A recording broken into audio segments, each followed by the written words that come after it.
So today we are going to look at Mabira forest. Yes, Mabira forest is one of the largest natural forests in Uganda. As you can see, there I was trying to elaborate and explain where Mabira forest is located. Mabira forest is located in eastern part of Uganda along Jinja Road.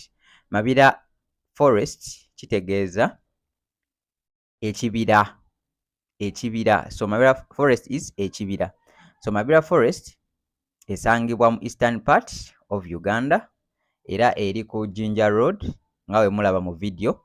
So erina emiti minene era kibira kinene nnyo lwakuba nti bagenda bakisazeeko emiti egimu. As you can see, those were my friends abaali bakwano bange nga tugenze to record and shoot videos.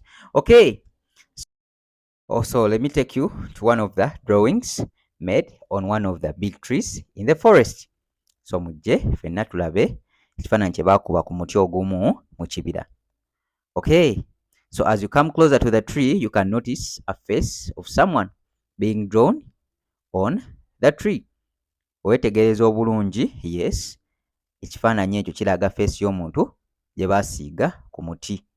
Yes, n'olaba omuti munene nnyo gulina emirandira minene. It has big roots as you can see. Yeah, so that is it in this video.